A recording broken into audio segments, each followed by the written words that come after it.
नमस्कार दोस्तों, मैं डॉक्टर रमेश चंद मीना आप सभी का कलायन towards the arts YouTube channel में हार्दिक स्वागत व अभिनंदन करता हूं।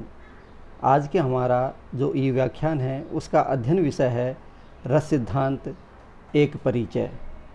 इस ई व्याख्यान के तहत हम रस सिद्धांत को जानने और समझने का एक प्रयास करेंगे और उसे सहज ही हृदयंगम करने का हमारा प्रयास रहेगा। प्रस्तुत जो ई व्याख्यान है वह रस सिद्धांत का जो अर्थ है, जो उसकी परिभाषा है, उसके जो रसों के भेद हैं, प्रकार हैं, उनको स्पष्ट करने का एक प्रयास है। और आइए अब हम रस सिद्धांत का अर्थ, परिभाषा, उसका सामान्य परिचय, उसके भेद, इनको जानने और समझने का प्रयास करते हैं प्रस्तुत ई व्याख्यान के माध्यम से। दोस्तों, जो रस हैं वो भारतीय काव्य की आत्मा है और जैसा कि आप सभी को विदित है, रस सिद्धांत सर्वप्रथम भरत मुनि के द्वारा नाट्यशास्त्र एक पुस्तक थी, उसमें प्रतिपादित किए गए। संस्कृत के आधाचार्य भरत का कथन है, रस के बिना किसी भी अर्थ का प्रवर्तन नहीं होता। उन्होंने कहा है, न ही रसाद्रते कश्चिदर्थ है प्रवर्तते, अर्थात रस के बिना किसी भी अर्थ का प्रतिपादन संभव नहीं है। इसी प्रकार अग्नि पुराण में भी रस को काव्य का जीवन माना गया है और कहा गया, वाग वैदध्य प्रधाने अपि रस एवाज जीवितम। संस्कृत भाषा में रस शब्द का प्रयोग अनेक अर्थों में किया गया और कहा गया कि रस वह गुण है जिसका ज्ञान हमको स्वाद, प्राप्त इंद्रिय और रसनाओं के माध्यम से होता है। इस अर्थ में रस 6 प्रकार का होता है: मधुर, अमल, कषाय तथा चरपरा। इस प्रकार इसका अर्थ स्वाद से लिया गया। वृहद अरण्य उपनिषद में प्राणो व अंगाना रस है, प्राणो व अंगाना रस कहकर रस को सारभूत तत्व के रूप में स्वीकार किया गया।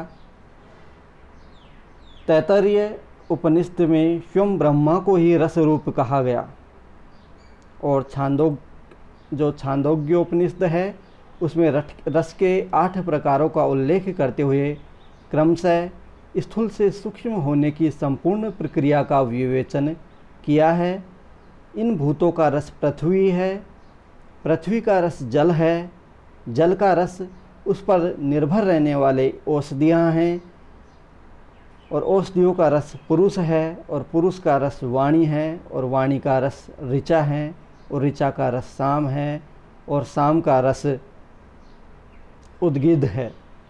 इस तरह से जो छांदोग्य उपनिषद है उसमें इन 8 प्रकार के रसों का उल्लेख हमें प्राप्त होता है और जो यह उल्लेख प्राप्त होता है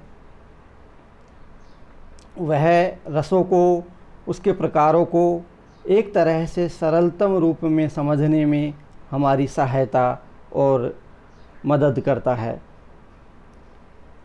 अब हम आगे रस चर्चा को बढ़ाते हुए कहना चाहेंगे कि जिन आचार्यों ने काव्य या कला की आत्मालंकार, ध्वनि, रीति इत्यादि को माना है, काव्य और कला की आत्मा, अलंकार, ध्वनि और रीति इत्यादि को जिन आचार्यों ने माना है, उन्होंने भी काव्य और कला में रस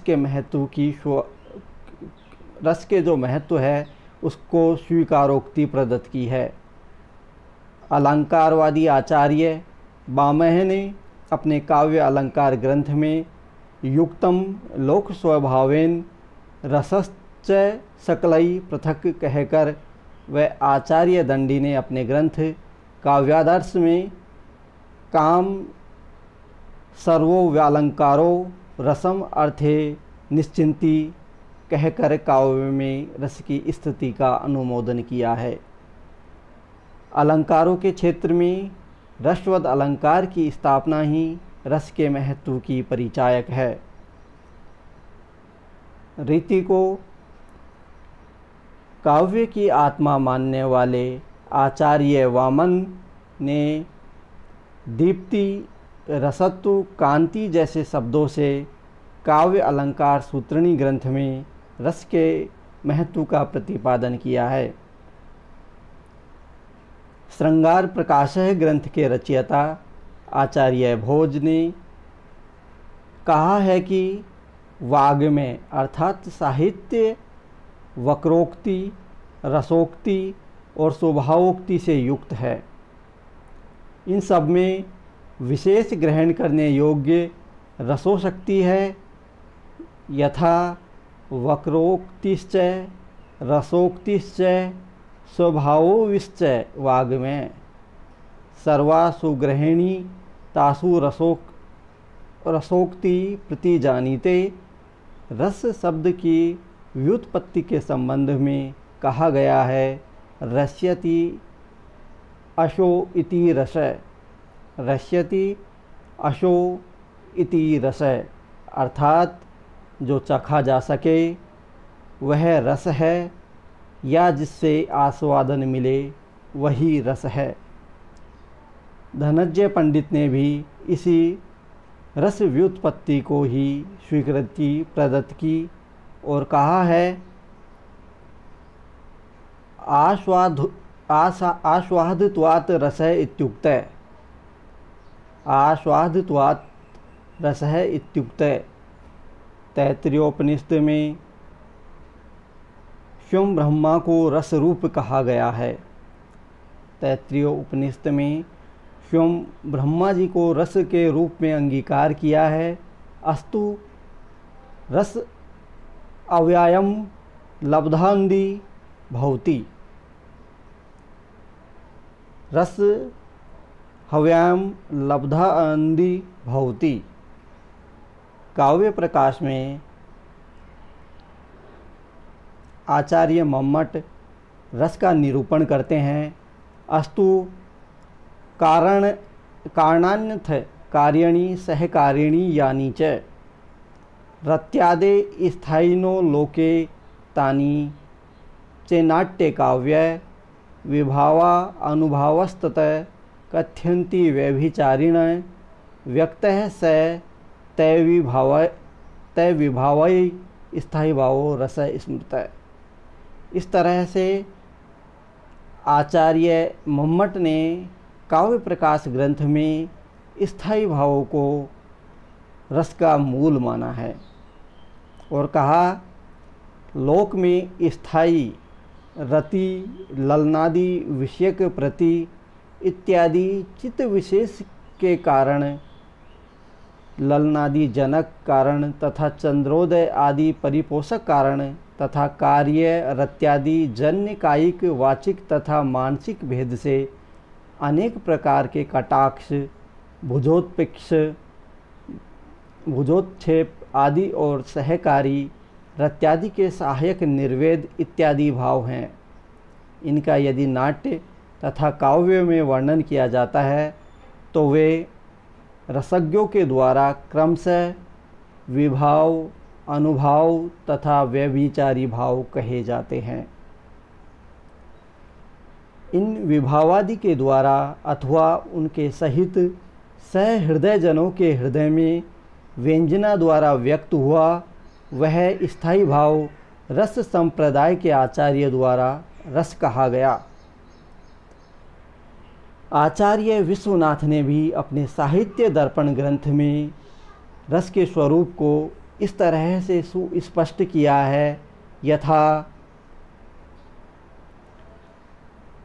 सत्वोद्रेक का द खंडस्व प्रकाशानंद चिन्मय वेदांतर स्पर्श शून्यो ब्रह्म स्वाद सहोदर लोकोत्तर चमत्कार प्राण है। कैश्चित् प्रमार्तिमी स्वेकारवद् भिन्न त्वे नायमा स्वाधते रश। स्वीकारवद् भिन्न त्वे याय माँ स्वाधते रश। अर्थात आचार्य विश्वनाथ ने रस स्वरूप के नाना तत्वों पर गहन विचार प्रस्तुत किया और आचार्य विश्वनाथ के शब्दों में जो रस है वह अखंड है, उसका स्वरूप स्वयं प्रकाश है, रस आनंदमय है, रस चिन्मय है, रस वेदांतर स्पर्श से शून्य है, रस ब्रह्म स्वाद सहोदर है, रस लोकोत्तर चमत्कार प्राण है और रस स्वयं आकार से अभिन्न होता है। इस प्रसंग में रसानुभूति के लिए आचार्य विश्वनाथ ने सत्व गुण का उद्रेक होना आवश्यक माना। सत्व के उद्रेक को सरल शब्दों में इस प्रकार समझ सकते हैं, जब सामाजिक पाठक, दर्शक, श्रोता का मन तमोगुण और रजोगुण दोनों से निवृत्त होकर सत्व गुण में हो जाता है, तभी वह रसास्वादन कर सकता है। रस को अखंड कहा जाता है। इस निष्पन्न विभाव, अनुभाव और व्यभिचारी भाव तीनों की संयुक्ति से ही रस का निष्पन्न संभव होता है, जो स्थायी भावों को ही विस्तार देते हैं। अतः विभाव, अनुभाव व व्यभिचारी भाव की सामूहिकता के कारण रस अखंड रहता है। रस को स्वप्रकाश कहने से अभिप्राय है कि रस स्वयं ही सहृदय रसिक के अंतर्मन में अपनी उपस्थिति दर्ज करवाता है। रस को चिन्मय भी कहा जाता है, क्योंकि रस स्वयं विशुद्ध चेतन नहीं है, अपितु चेतनता प्रधान है। रस को वेदांतर स्पर्श शून्य इसलिए कहा जाता है, क्योंकि रस के आस्वादन की दशा में किसी भी अन्य प्रकार के ज्ञान का स्पर्श सहृदय रसिक को नहीं होता। यहाँ सहृदय से आशय श्रोता से है, दर्शक से है, जो काव्य या कलाकृति का रसास्वादन करता है। रस ब्रह्म स्वाद सहोदर है। रस को ब्रह्म स्वाद सहोदर अर्थात यह रस की अलौकिक सत्ता को स्थापित करता है, और रस को जब सामान्य व्यक्ति दैवीय चेतना से संपृक्त हो जाता है और उसमें उसे एक आनंद की प्राप्ति होती है, उसी तरह रस को भी ब्रह्म स्वाद सहोदर माना है। रसा अवस्था में सहृदय रसिक साधना में लीन तपस्वी को प्राप्य होने वाला जो ब्रह्म आनंद है, उसी के समान ही आनंद प्राप्त करता है। अतः रस को ब्रह्म स्वाद सहोदर कहा जाता है। इसको लोकोत्तर चमत्कार प्राण भी कहा गया है। रस को लोकोत्तर चमत्कार प्राण भी कहा गया है। इसका तात्पर्य है कि रस अवस्था में रसिक को सामान्य लोक जगत से पृथक विस्मित करने वाले आत्मिक आनंद की प्राप्ति होती है। यह चमत्कृति ही रस का प्राण तत्व है। रस को जो लोकोत्तर चमत्कार प्राण कहा गया, उसका आशय है कि रसावस्था में रसिक को सामान्य जो लोक जगत है उससे पृथक विस्मित करने वाला एक आत्मिक आनंद प्राप्त होता है, जो अलौकिक आनंद कहलाता है, और उसमें एक चमत्कृति होती है, और यह चमत्कृति ही इसका प्राण तत्व है रस का। अब हम आगे आचार्य रामचंद्र शुक्ल के अनुसार जो रस के बारे में उनके विचार हैं उनको जानने और समझने का प्रयास करेंगे।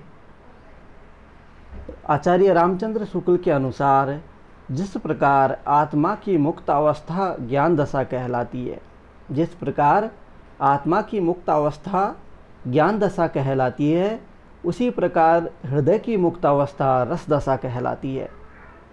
ध्वन्यालोक के रचयिता आनंदवर्धन ने रस की परिभाषा इस प्रकार की है: विभावानुभाव समुदित प्रानिविष्ट इत्यादि वासना अनुराग सुकुमार स्वय सविदानंद चरवण व्यापार रूपी रसनियो रस है।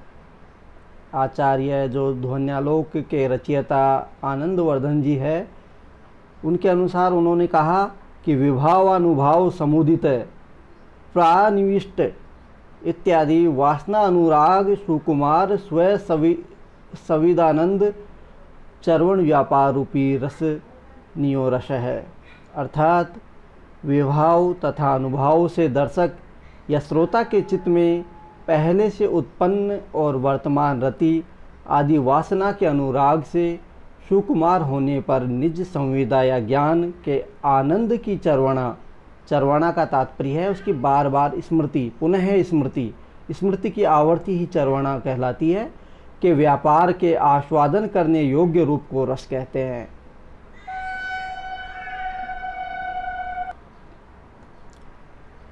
आचार्य भरतमुनि ने भी अपने नाट्य शास्त्र में रसोद्भव को इस प्रकार अभिव्यक्ति प्रदान की है: यथा यो अर्थो हृदय समाधि तस्य भावो रसोद्भव शरीर व्याप्ते तेव शुष्कम काष्ठमिवाग्निन।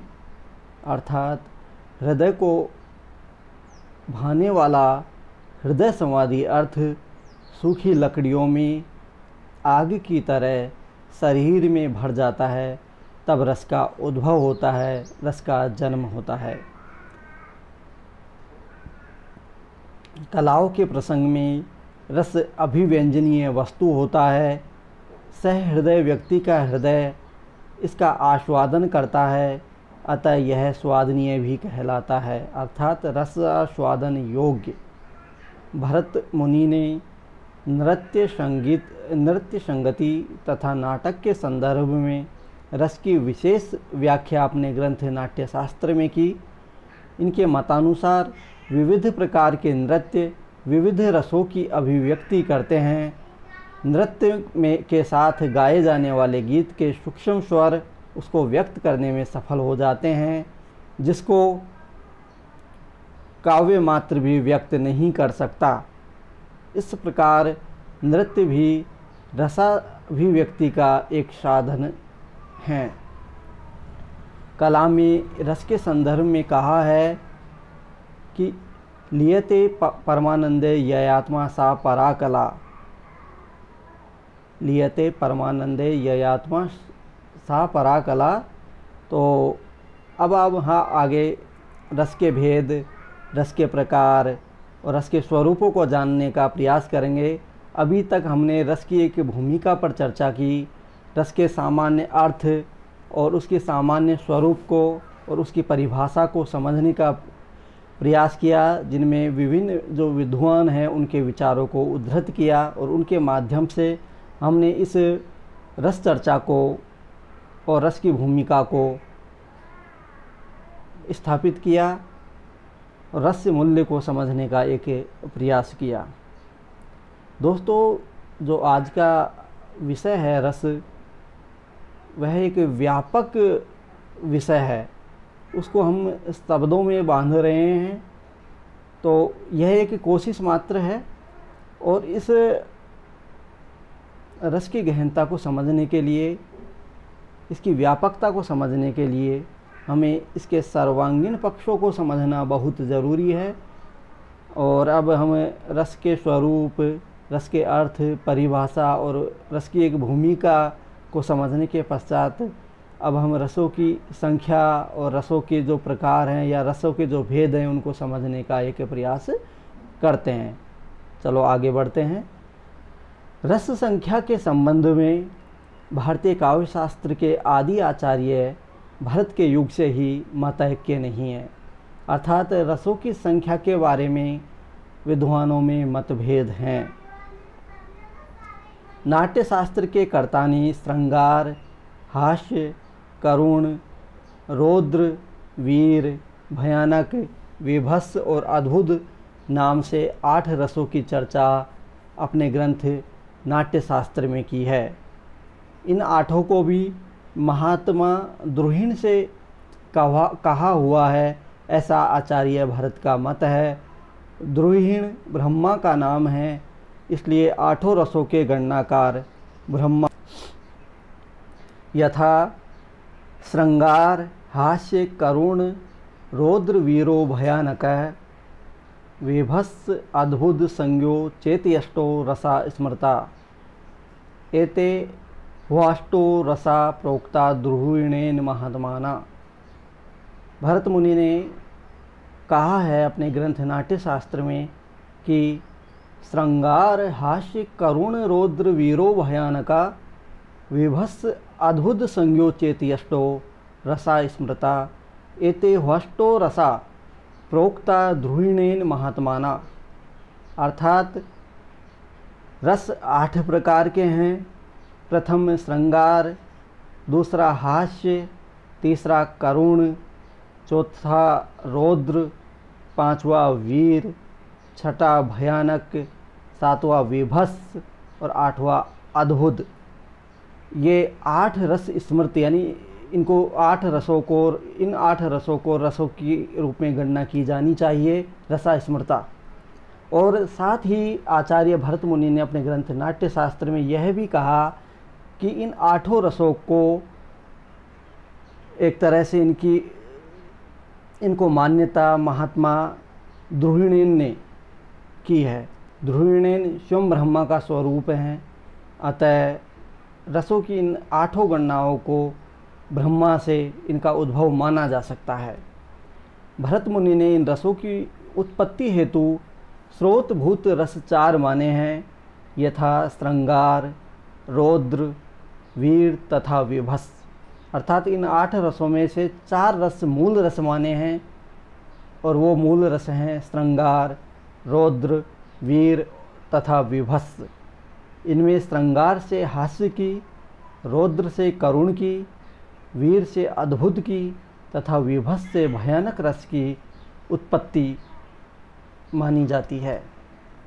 अस्तु श्रृंगारादि भवेदास्यो रौद्राच्य करुणो रसः वीराच्य वादुत्तोत्पत्ति और विभत्सच भयानक है। श्रृंगार का अनुकरण करने वाली प्रवृत्ति अनुकृति हास्य कही जाती है। रौद्र का कर्म करुण है और वीर का कार्य अद्भुत है तथा विभत्स वस्तु या उसे देखने का कार्य भयानक रस समझना चाहिए। तो इस तरह से जो भरत मुनि ने मूल रस 4 माने थे, श्रृंगार, रौद्र, वीर तथा विभत्स, इन 4 रसों की, 8 रसों में इन 4 रसों की गणना मूल रस के रूप में की गई और कहा गया कि श्रृंगार से हास्य की, रौद्र से करुण की और वीर से अद्भुत की तथा विभत्स से भयानक रस की उत्पत्ति होती है। और उसके लिए जो उनके शब्द थे नाट्यशास्त्र में वो कुछ इस प्रकार से थे: श्रृंगारादि भवेदास्यो रौद्राच्य करुणो रसः वीराच्य वादुत्तोत्पत्ति और विभत्स भयानक है।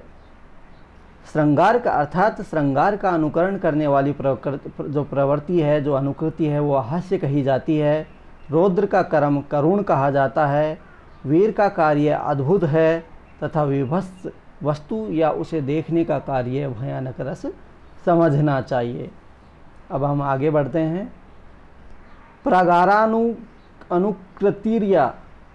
तु स हास्यस्तु प्रकीर्तितः रौद्रस्यव च यत् कर्म स ज्ञेय करुणो रसः वीर स्थापि च यत् कर्म सो द्रुत परिकीर्तित विभत्स दर्शनम यच्च ज्ञेय स तु भयानक है। डॉक्टर राघवन ने रस की संख्या के संदर्भ में अपनी कृति नंबर ऑफ रसास अर्थात रसों की संख्या के पृष्ठ संख्या 17 में विचार करते हुए लिखा है कि सदा शिव, भरत और ब्रह्मभरत अर्थात द्रोहिण 8 ही रसों से सुपरिचित थे। शारदा तनय ने भाव प्रकाशन में 2 रस परंपराओं का उल्लेख किया है। एक तो शिव, नंदिन, वैवस्वत और पदलभू ब्राह्मण की थी, जो रसों के अष्ट धातुत्व को मानते थे, और दूसरी जो परंपरा थी वो वासुकी, नारद, व्यास और वाल्मीकि की थी, जो 9 धातुत्व में विश्वास रखती थी। भरत के द्वारा वर्णित जो 8 रस हैं वो संभवतः वामय भी उनको मानते हैं, और आचार्य दंडी ने तो इसे ज्यों की त्यों स्वीकृति प्रदत्त की है। आधुनिक काल में आचार्य रामचंद्र शुक्ल ने रस मीमांसा में इन्हीं 8 रसों को पहचान दी है। उद्भट ने काव्यालंकार सार संग्रह में शांत रस को नवम रस के रूप में स्वीकृत किया है। उद्भट ने काव्यालंकार सार संग्रह ग्रंथ में शांत रस को नवम रस के रूप में स्वीकृत किया है। यह जानना और समझना अत्यंत आवश्यक है कि शांत रस को सर्वप्रथम मान्यता या सर्वप्रथम जो प्रतिपादित किया वो अभिनव गुप्त ने अपने ग्रंथ अभिनव भारती में किया। उद्भट ने कहा, श्रृंगार हास्य करुण रौद्र वीर भयानक विभत्स अद्भुत शांतश्च नव नाट्यसु रसा स्मृता। उद्भट ने काव्य अलंकार जो ग्रंथ है उसमें कहा कि श्रृंगार हास्य करुण रौद्र वीर भयानक है, विभत्स अद्भुत शांतश्च नव नाट्यसु रसा स्मृता। 10 रूपकार धनंजय ने नाटक में शांत रस की स्थिति को अस्वीकृत किया और कहा कि रस्युत्साह जुगुप्सा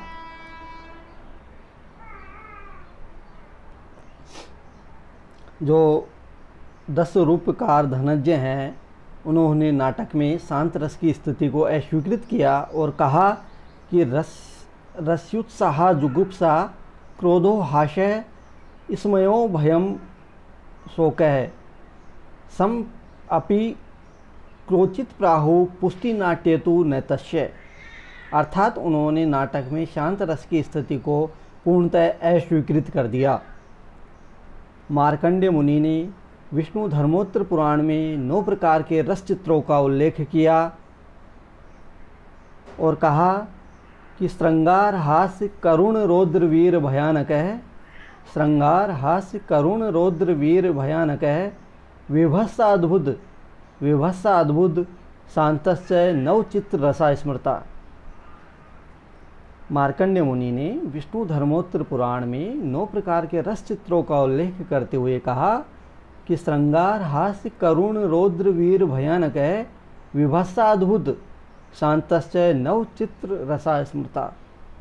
अर्थात कहा कि श्रृंगार हास्य करुण रौद्र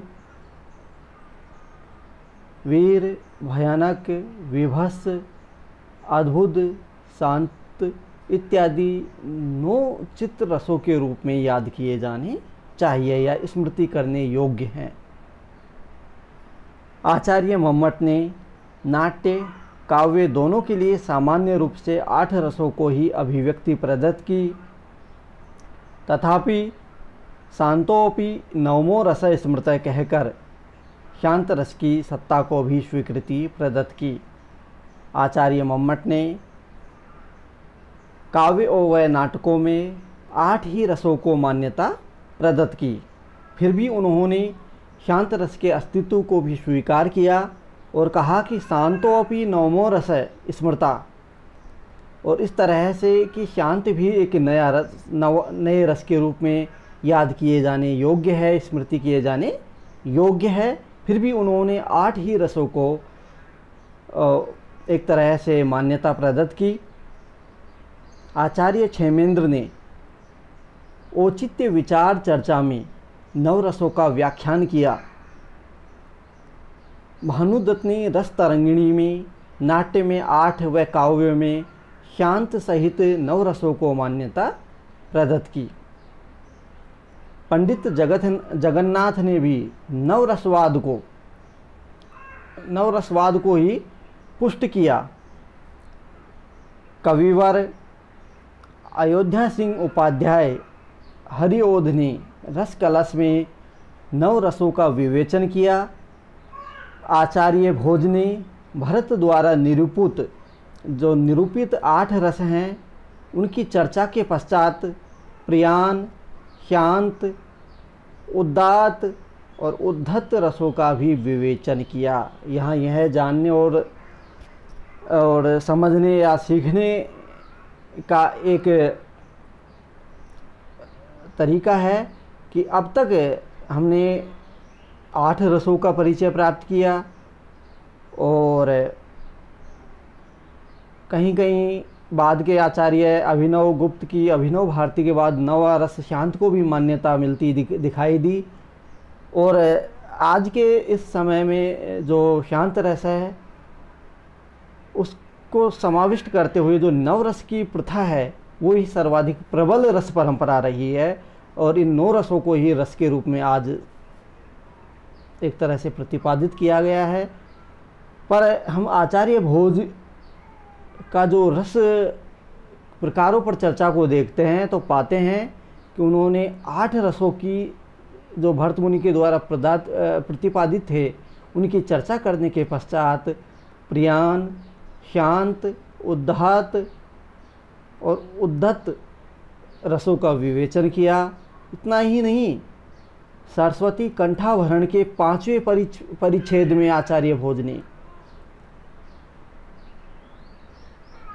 9 रसों के अतिरिक्त उद्धत, पेयस, उदात्त, स्वतंत्र, आनंद, प्रशम, पारवश्य, साध्वश, विलास, अनुराग, संगम, लावण्य, निर्वेद, रति, अमर्ष, विषाद, जुगुप्सा, हर्ष, धृति, उत्कंठा, आवेग, व्रीड़ा, अविथा, भय एवं शंका इत्यादि का भी रस रूप में उल्लेख किया।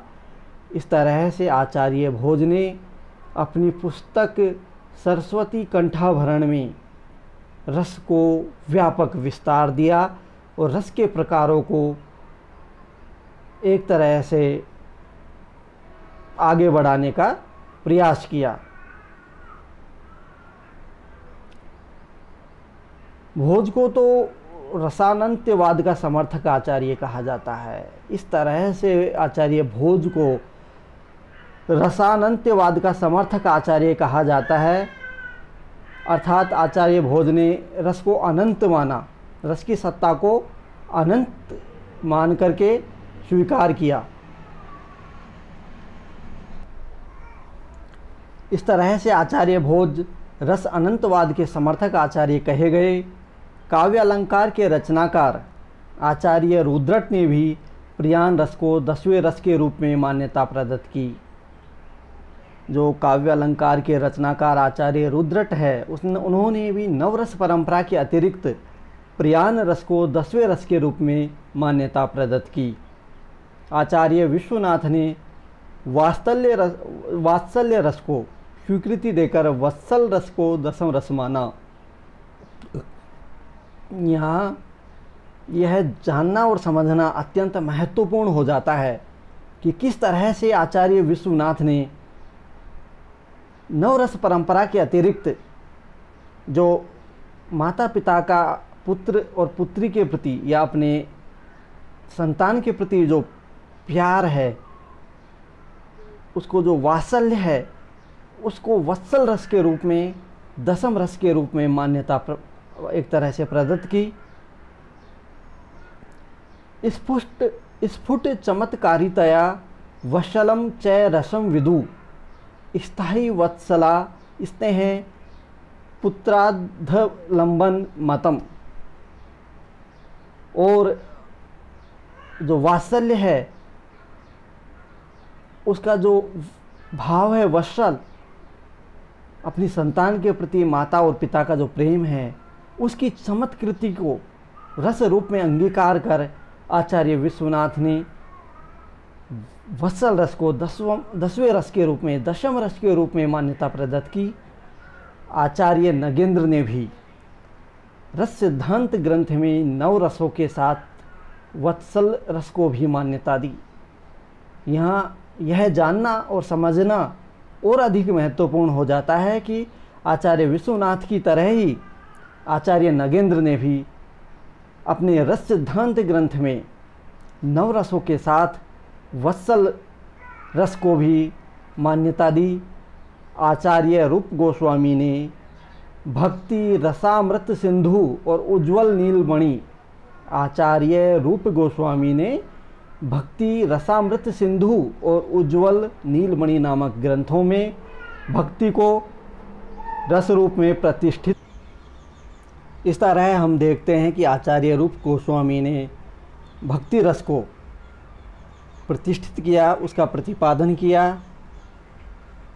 मधुसूदन सरस्वती, जीव गोस्वामी व कवि कर्णपुर, कन्हैयालाल पोद्दार इत्यादि ने भी भक्ति को रस रूप में स्वीकृति प्रदत्त की। तो इस तरह हम देखते हैं कि आचार्य रूप गोस्वामी ने अपने ग्रंथ भक्ति रसामृत सिंधु में उज्ज्वल, और दूसरा ग्रंथ उज्ज्वल नीलमणि नामक जो ग्रंथ थे, उनमें जो भक्ति रस है उसको रस के रूप में प्रतिष्ठित किया। भक्ति रस से आशय है कि दैवीय आराध्य के प्रति एक लौकिक व्यक्ति की जो साधना है उसको भक्ति रूप में आचार्य रूप गोस्वामी ने भक्ति रस के रूप में मान्यता दी। और इसी मान्यता के समर्थक आचार्य मधुसूदन सरस्वती जी, जीव गोस्वामी जी, कवि कर्णपुर जी, कन्हैयालाल पोद्दार जी, ये सब रहे। और इन सब ने भी भक्ति को रस रूप में स्वीकृति प्रदत्त की। आचार्य केशवदास कृत रसिक प्रिया में भी 9 रसों को ही वाणी दी गई।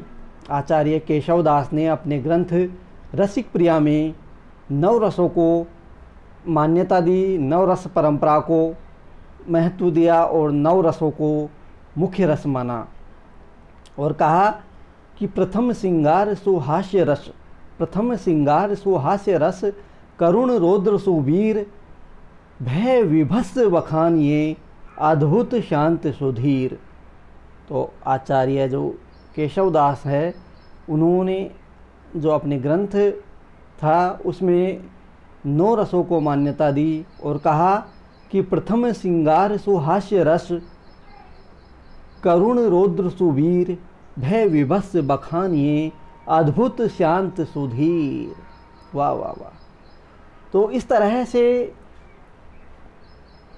आचार्य केशवदास की 9 रसों की परंपरा से हम आगे बढ़ते हैं। आज जो सूरदास है, उन्होंने साहित्य लहरी ग्रंथ में 9 रसों का विवेचन किया। सूरदास जी ने भी अपने ग्रंथ साहित्य लहरी में 9 रसों का विवेचन किया। और भारतेंदु हरिश्चंद्र जी ने रस परंपरा में भक्ति या दास्य, प्रेम या माधुर्य, वात्सल्य और प्रमोद या आनंद को भी रस रूप में सम्मिलित किया। भारतेंदु हरिश्चंद्र ने रस की जो परंपरा है उसमें भक्ति या दास्य, प्रेम और माधुर्य, वात्सल्य और प्रमोद या आनंद को भी रस रूप में सम्मिलित किया। अब वस्तुतः रसभेद के संदर्भ में मतैक्य हैं, नाना विचार हैं, अलग अलग विद्वानों की अलग अलग मान्यताएं हैं। उसके बाद भी भारतीय काव्य शास्त्र में वर्तमान में सर्वमान्य 9 रस परंपरा ही है। अर्थात रसों की जो अलग अलग परंपराएं हैं उनमें सर्वाधिक बलवती परंपरा 9 रसों की है। अर्थात रसों को 9 रूप में याद किया जाना चाहिए या 9 रसों की गणना की गई।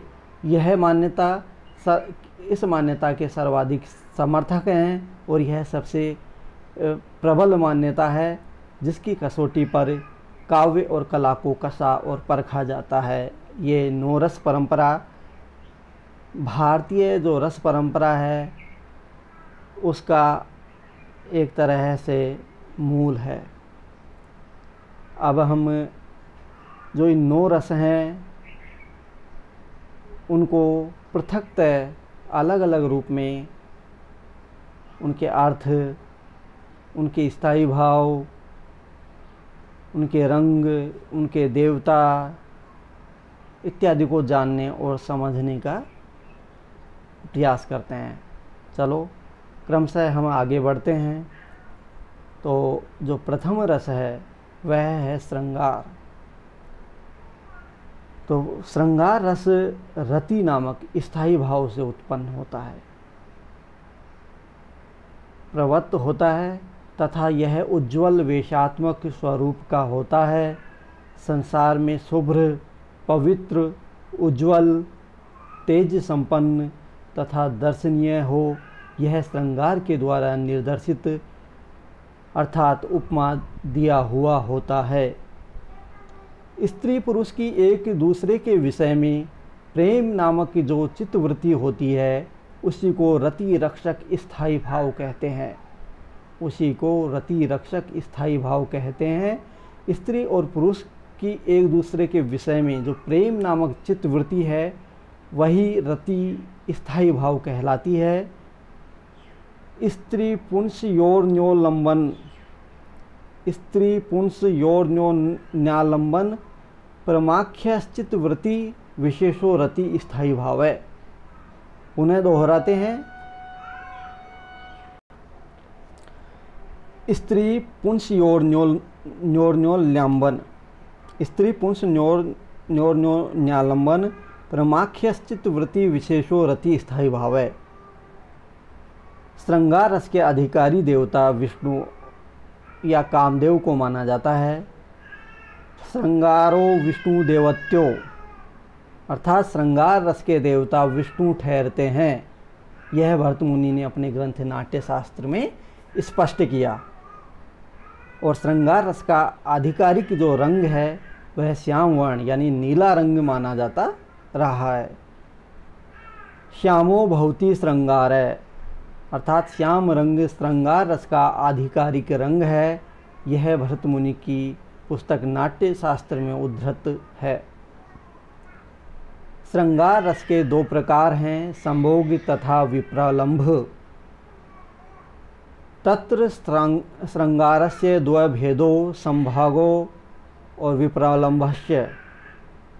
तत्र श्रृंगारस्य द्वौ भेदो संभागो विप्रलंभस्य अर्थात श्रृंगार रस के 2 भेद हैं, संभोग तथा विप्रलंभ।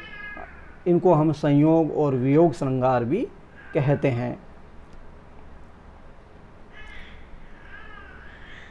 आचार्य केशवदास ने अपने ग्रंथ रसिक प्रिया में जो श्रृंगार रस के 2 भेद हैं उनके बारे में कहा, शुभ संजोग वियोग पुनि द्वय श्रृंगार की जाति।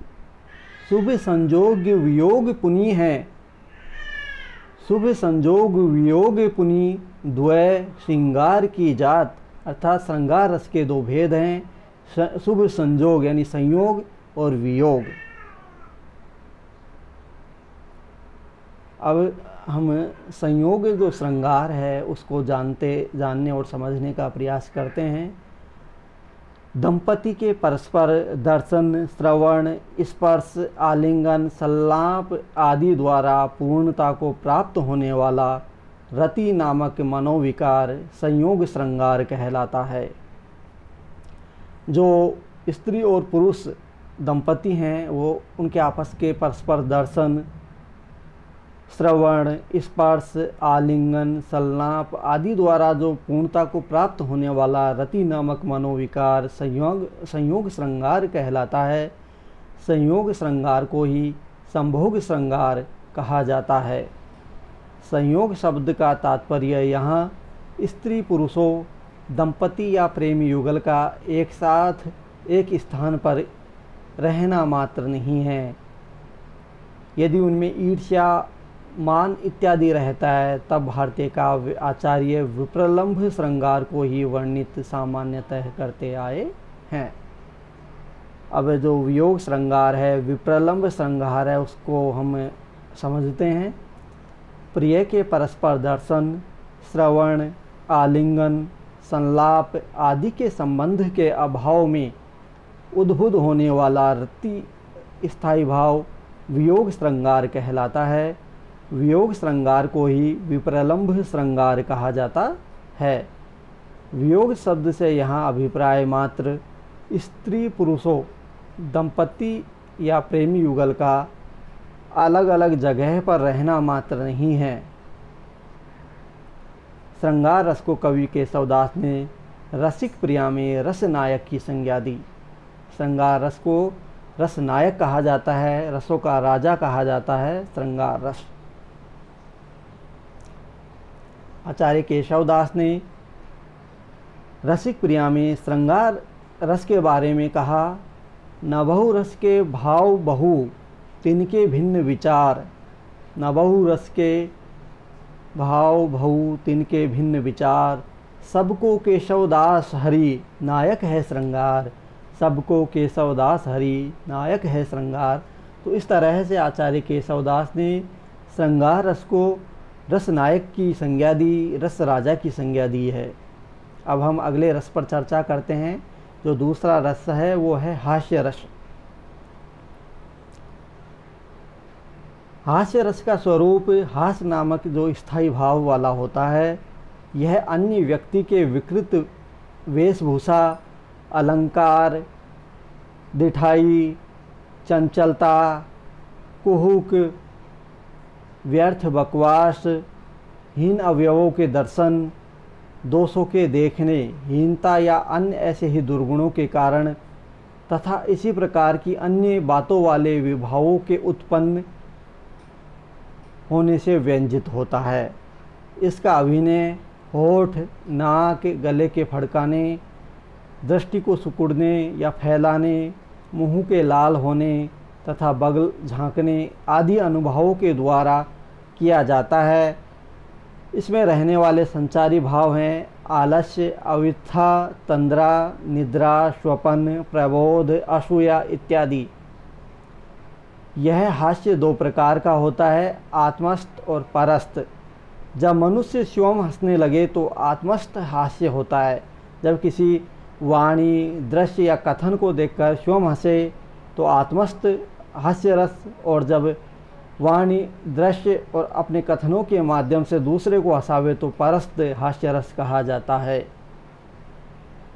आचार्य केशवदास ने रसिक प्रिया में हास्य रस को परिभाषित करते हुए कहा, नयन नयन कछु करत जब, नयन नयन कछु करत जब, मन को मोद उदित, चतुरचित पहचानिए तहाँ हास्य रस होत।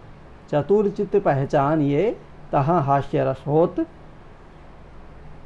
सामान्यतः हास्य का अभिप्राय है वाणी, वेशभूषा आदि की विकृतियों के द्वारा चित्त का विकास होता है, वो हास्य कहलाता है। आचार्य विश्वनाथ कृत जो साहित्य दर्पण ग्रंथ है उसमें कहा भी गया है, वाग दिवैकृतश्चेतो विकासो हास्यते, अर्थात वाणी, वेशभूषा आदि की विकृतियों के कारण चित्त का जो विकास होता है वो हास्य कहलाता है। भावे साम्य की दृष्टि से हम देखते हैं, वाग गादि विकार दर्शन जन्मा विकासाख्यो हास्य।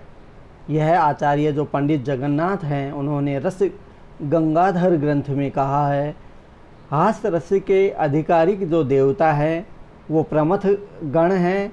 ये शिव जी के महत्वपूर्ण गण हैं प्रमथ जी। हास्य प्रमथ देवता है, यह आचार्य भरत मुनि ने अपने नाट्यशास्त्र ग्रंथ में स्पष्ट किया। हास्य रस का जो आधिकारिक रंग है वो सफ़ेद है, श्वेत। शीतो हातश्च प्रकीर्तित। अब हम तीसरा जो रस है करुण रस, उसको जानते हैं और समझने का प्रयास करेंगे। करुण रस का स्थायी भाव शोक है। पुत्र प्रभृति इष्ट जनों के वियोग अथवा मरण आदि से उत्पन्न होने वाली व्याकुलता नामक जो चित्तवृत्ति है वह शोक कहलाती है। पुत्रादि वियोग मरणादि जन्मा वैकल्य व्याख्या चित्तवृत्ति विशेष शोक है। अर्थात पुत्र, इष्टजन या मिलने जुलने वालों या जो घनिष्ठ लोग होते हैं उनके वियोग अथवा मरण आदि से उत्पन्न होने वाली जो एक व्याकुलता उत्पन्न होती है, उस चित्तवृत्ति को हम शोक कहते हैं।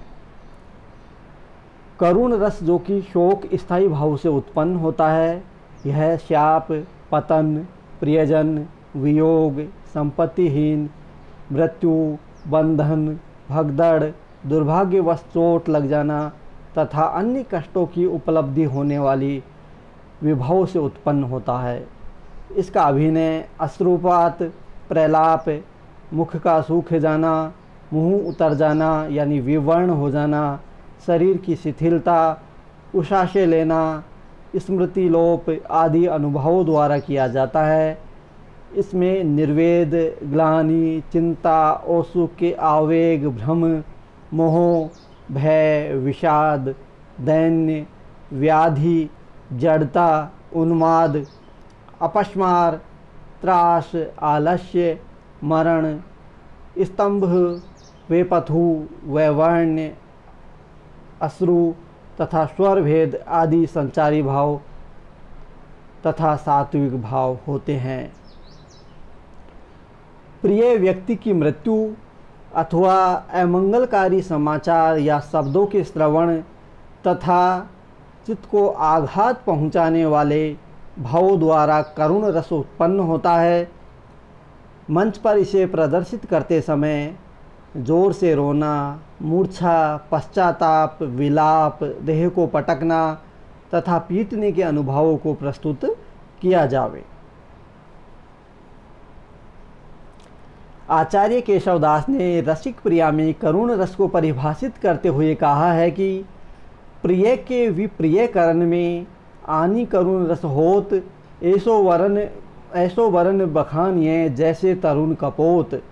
करुण रस के आधिकारिक देवता यम हैं, करुणो यम देवता है। करुण जो रस है उसका आधिकारिक रंग कपोत वर्ण यानी घटेरिया है। कपोत करुणश्च भवभूति ने करुण को ही मूल रस माना है और एक रस है करुण है एवं।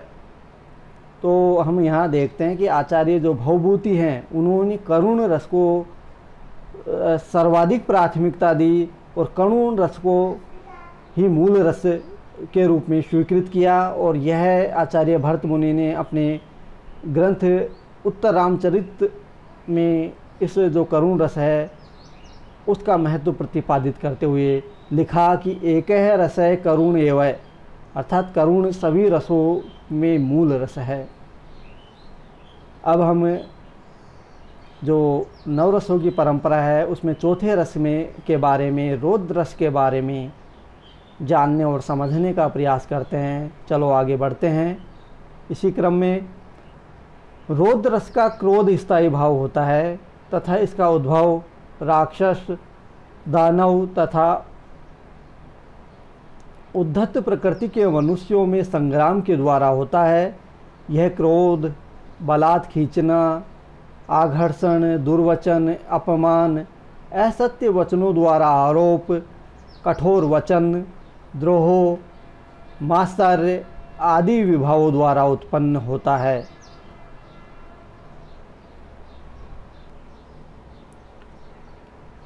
रौद्र रस में पीटना, फाड़ना, पीड़ा देना, छेदन, शास्त्रों का छीनना या लाना, प्रहरण शास्त्रों का फेंकना, शस्त्रों से प्रहार, रुधिर निकालना, इसी प्रकार के अन्य कार्य हैं।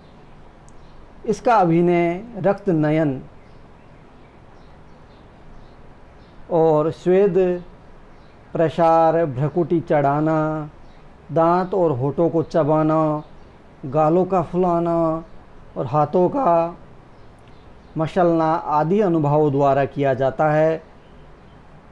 रौद्र रस में मोह, उत्साह, आवेग, अमर्ष, चपलता, उग्रता, स्वेद, कंपन, रोमांच एवं गदगद आदि संचारी भाव होते हैं।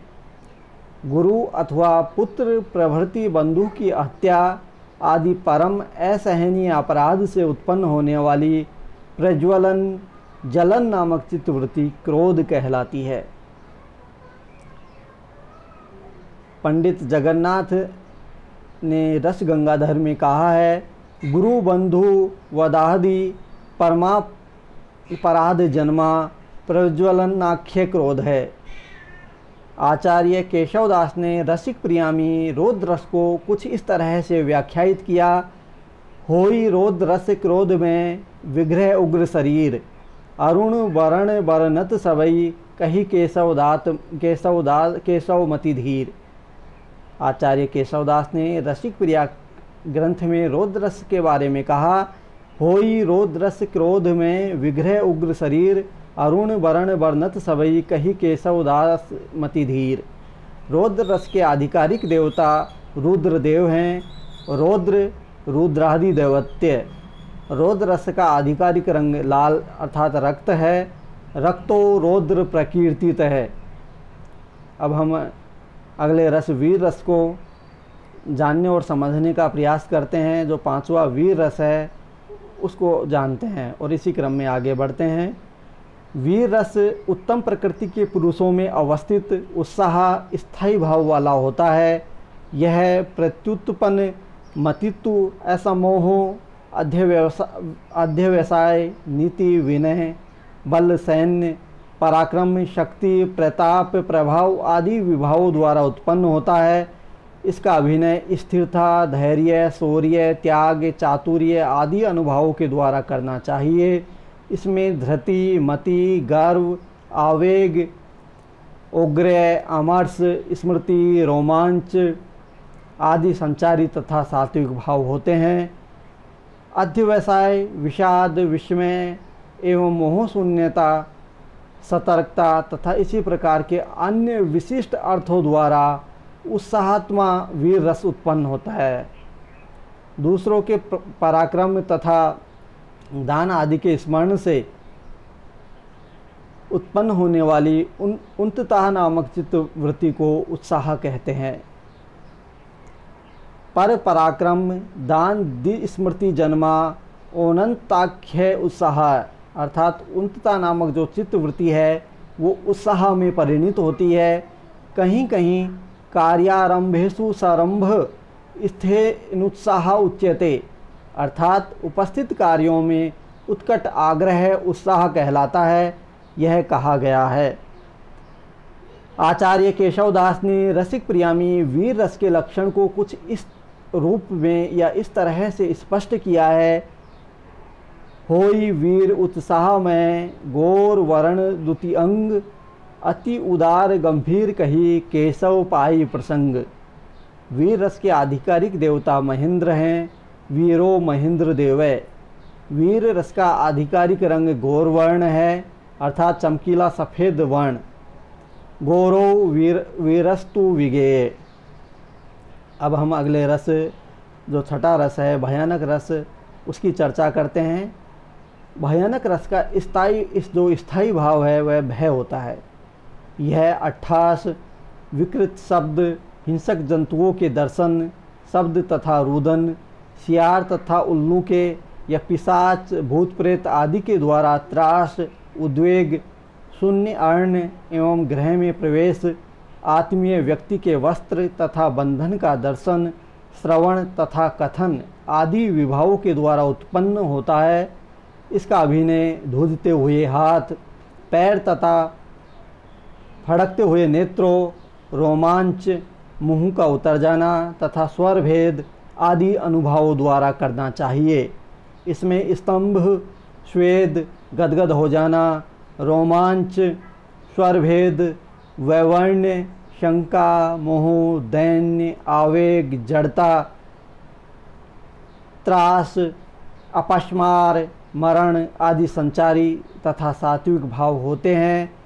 किसी भीष्ण वस्तु के कारण चित्त में जो विकलता हो जाती है वही चित्तवृत्ति भय कहलाती है। रौद्र शक्तया तु जनितम चित्त वैकल्यवेदम भयम। रस गंगाधर में व्याघ्र आदि के दर्शन जिसमें परम अनर्थ मरण संभावित हो से उत्पन्न होने वाली चित्तवृत्ति को भय कहा गया है। व्याघ्र दर्शनादि जन्मा परमानर्थ विषय को वैकल्य वाक्य समयम। पंडित जगन्नाथ कृत रस गंगाधर में ऐसा कहा गया। आचार्य केशवदास ने रसिक प्रिया में भयानक रस के लक्षण को इस तरह रूपायित किया। होई भयानक रस सदा केशव श्याम शरीर, जाको देखत सुनत ही उपजी परति भय भीर। भयानक रस के आधिकारिक देवता काल हैं। काल देवो भयानक है। भयानक रस के आधिकारिक रंग काला या कृष्ण है। कृष्णश्चैव भयानक है। अब हम सातवें रस विभत्स रस की चर्चा करते हैं और उससे जानने और समझने का प्रयास करते हैं। आइए इसी क्रम में हम आगे बढ़ते हैं। विभत्स रस का जुगुप्सा स्थायी भाव होता है। यह असुंदर एवं अप्रिय पदार्थों के अवलोकन, अनिष्ट वस्तु के दर्शन तथा कथन आदि विभावों के द्वारा उत्पन्न होता है। इसका अभिनय सभी अंगों के संकोच, मुख को सिकोड़ने, घुमाने, ऊपर की ओर ले जाने, थूकने तथा अंगों के घुमाने आदि अनुभवों के द्वारा प्रदर्शित करना चाहिए। इसमें अपस्मार, उद्वेग, आवेग, मोह, व्याधि, मरण आदि संचारी भाव होते हैं। अप्रिय घिनौने पदार्थों के दर्शन, अप्रिय गंध, रस, स्पर्श, शब्द तथा दोषों से पूर्ण अनेक प्रकार की त्रासादायक वस्तुओं के अनुभव करने पर विभत्स रस उत्पन्न होता है। किसी घृणित वस्तु के देखने से उत्पन्न होने वाली विचिकित्सा घृणा नामक चित्तवृत्ति को जुगुप्सा कहते हैं। किसी घृणास्पद वस्तु के दोष दर्शन से उत्पन्न होने वाला घृणा भाव ही जुगुप्सा है। दोषेक्षण दीर्भिगा जुगुप्सा विशोध भवा। आचार्य केशवदास ने विभत्स रस का लक्षण अपने ग्रंथ रसिक प्रिया में इस तरह से किया है। निंदा में विभत्स रस नील वर्ण बपुतास, केशव देखत सुनता ही तन मन होय उदास। पुनः दोहराते हैं। निंदा में विभत्स रस नील वर्ण बपुतास, केशव देखत सुनता ही तन मन होय उदास। विभत्स रस के आधिकारिक देवता महाकाल हैं। विभत्स्य महाकाल है। विभत्स रस का जो आधिकारिक रंग है वो नीला है। नील वर्णस्तु विभत्स है। इस तरह से विभत्स रस को हम समझते हैं। इसी क्रम में आइए हम आगे बढ़ते हैं और अद्भुत रस, आठवां रस है, उसको जानने और समझने का प्रयास करते हैं। अद्भुत रस विस्मय स्थायी भावात्मक है। यह दिव्य जन के दर्शन, इष्ट मनोस्थिति की प्राप्ति, उद्यान तथा सभा भवन, सतमंजिले भवन, विमान, माया तथा इंद्रजाल के दर्शन आदि विभावों द्वारा उत्पन्न होता है। इसका नेत्रों के विस्तार, इकटक देखना, रोमांच, अश्रु, स्वेद, हर्ष, साधुवाद, दान, हाहाकर चिल्लाना, निरंतर भाव, मुख, अंगुली या वस्त्र के एक कोने को घुमाने आदि अनुभवों के द्वारा इसका अभिनय करना चाहिए। लोकोत्तर किसी वस्तु के दर्शन अथवा स्मरण आदि से उत्पन्न होने वाली विकास आश्चर्य नामक चित्तवृत्ति को विस्मय कहते हैं। लोकोत्तर किसी वस्तु के दर्शन अथवा स्मरण आदि से उत्पन्न होने वाली विकास आश्चर्य नामक चित्तवृत्ति को विस्मय कहा जाता है। विलक्षण वस्तुओं के दर्शन, श्रवण आदि से जो चित्त का एक विकास होता है वही विस्मय कहलाता है। आचार्य केशवदास कृत रसिक प्रिया में अद्भुत रस का लक्षण इस प्रकार सुस्पष्ट किया है। होई अचंबो देखि सुन, होई अचंबो देख सुन सो अद्भुत रस जान, केशवदास विलास निधि पीत बरण बपुभान। अद्भुत रस के आधिकारिक देवता ब्रह्मा हैं। शाद उद्भतो ब्रह्म देवता है। अद्भुत रस का आधिकारिक रंग पीला या पीत है। पीतश्च वाद्भुत स्मृत है। नारायण पंडित ने साहित्य दर्पण ग्रंथ में अद्भुत को ही मुख्य रस माना। चमत्कार रसात्वात् सर्वत्राप्यद्भुतो रस है। तो साहित्य दर्पण ग्रंथ में नारायण पंडित ने अद्भुत रस को मूल रस माना और उसको मुख्य रस से स्वीकार किया। आइए इसी क्रम में हम नव रसों की परंपरा के अंतिम सोपान शांत रस पर चर्चा करते हैं। शांत रस का स्थायी भाव निर्वेद है। वेदांत आदि के द्वारा नित्य ब्रह्म और अनित्य सांसारिक वस्तुओं के विचार करने से जिसकी उत्पत्ति होती है, उस विषय विरक्ति अनित्य वस्तुओं से तृष्णा नामक चित्त वृत्ति को निर्वेद कहते हैं। अनित्य वस्तु जो लौकिक वस्तु हैं उनके बारे में चर्चा है यहाँ। शांत रस का स्थायी भाव शम भी कहा जाता है। शम का स्थायी भाव है। सम शांत का स्थायी भाव है तथा जो मोक्ष का उपादक है। यह तत्व ज्ञान वैराग्य चित्त शुद्धि आदि विभावों के द्वारा उत्पन्न होता है। इसका यम नियम आध्यात्मिक ज्ञान ध्यान धारणा उपासना सभी प्राणियों पर दया यति वेश ग्रहण आदि अनुभवों के द्वारा अभिनय करना चाहिए। इसमें निर्वेद स्मृति धृति पवित्रता स्तंभ रोमांच आदि संचारी भाव होते हैं। मोक्ष प्राप्ति में उपयोगी आध्यात्मिक ज्ञान से उत्पन्न होने वाला तत्व ज्ञान में हेतुभूत अर्थ निर्वेद से युक्त रहने वाला तथा मोक्ष ज्ञान के लिए कहे गए वचनों के द्वारा शांत रस उत्पन्न होता है। ज्ञानेंद्रिय तथा कर्मेंद्रियों के विरोध तथा आत्मिक स्थिति से युक्त सभी प्राणियों के मुख्य तथा हित का उपादक शांत रस को माना जाना चाहिए। आचार्य केशवदास ने रसिक प्रिया में शांत रस के लक्षणों को इस प्रकार से रूपायित किया है। सबते होई उदास मन बसई एकई ठोर, ताही सो शत रस कहे केशव कवि सिरमौर। आचार्य भट्ट ने शांत रस के वर्ण व देवताओं की चर्चा नहीं की और उन्होंने तो आचार्य भरत मुनि ने 8 रसों को ही प्रमुखतः माना है और 8 रस की परंपरा को ही स्वीकार किया। और इस तरह से शांत रस के जो वर्ण और देवताओं की चर्चा उन्होंने अपने ग्रंथ नाट्य शास्त्र में नहीं की। काव्यालोचन के रचयिता ओम प्रकाश शर्मा शास्त्री के अनुसार शांत रस के देवता पूषा हैं।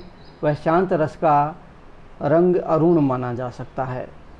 जो काव्यालोचन ग्रंथ है उसके रचयिता ओम प्रकाश शर्मा शास्त्री जी के अनुसार शांत रस के देवता पूषा हैं।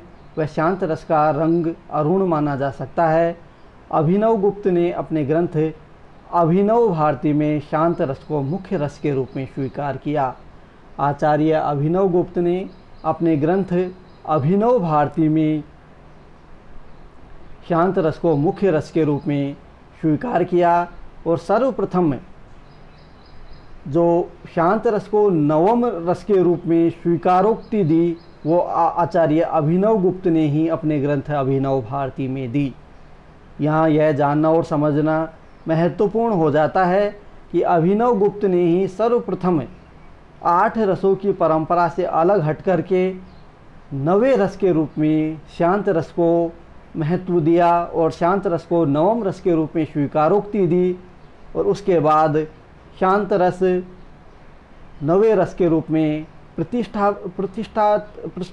प्रतिष्ठापित होता है और जो रसों की परंपरा है उसमें 9 रस परंपरा सबसे प्रबल परंपरा बनती है।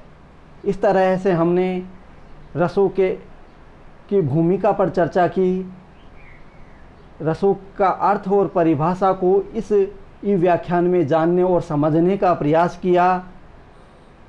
रसों की व्युत्पत्ति को समझा, रसों की परंपरा को समझा, रसों के स्वरूप को समझा और रसों के भेदों पर चर्चा की, उनके अर्थ, परिभाषा और उनके स्थायी भाव, विभाव, अनुभाव, संचारी भाव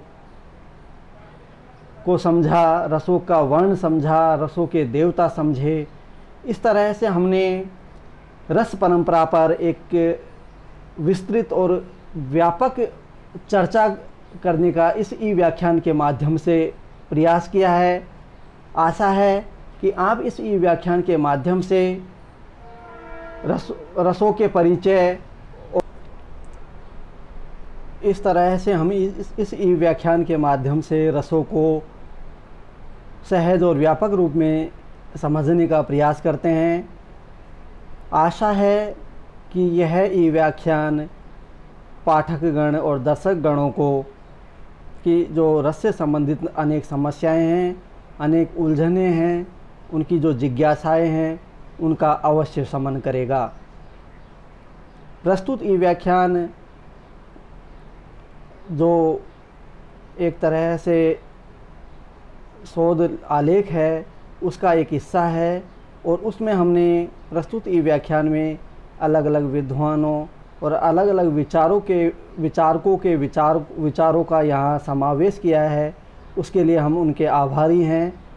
और प्रस्तुत ई व्याख्यान में नाना संदर्भों का भी इस्तेमाल किया है, वो इस प्रकार से हैं जिनको आप प्रस्तुत ई व्याख्यान में जहाँ जहाँ संदर्भ आए हैं उनको आप एक तरह से देख सकते हैं। उन संदर्भों का परिचय इस तरह से है और अलग अलग जो विद्वान हैं उन्होंने किस तरह से प्रस्तुत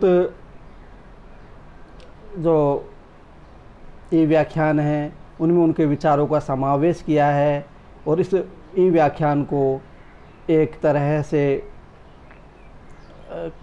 काफ़ी वैचारिक रूप से विस्तार दिया है इन संदर्भों के माध्यम से।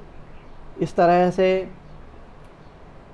हम रस की जो विस्तृत परंपरा है उसको समझते हैं। वो आपके काफ़ी अनसुलझे प्रश्नों का उत्तर यह ई व्याख्यान देता है, ऐसी हम आशा करते हैं। और आप सभी का इस ई व्याख्यान को सुनने के लिए हार्दिक धन्यवाद और शुभ दिवस। आशा करते हैं कि आप भविष्य में भी कलायन टुवर्ड्स द आर्ट नामक जो यूट्यूब का जो चैनल है उससे जुड़े रहोगे और आपका सानिध्य हमारे ई व्याख्यानों को अवश्य प्राप्त होगा। धन्यवाद एवं शुभ दिवस। धन्यवाद।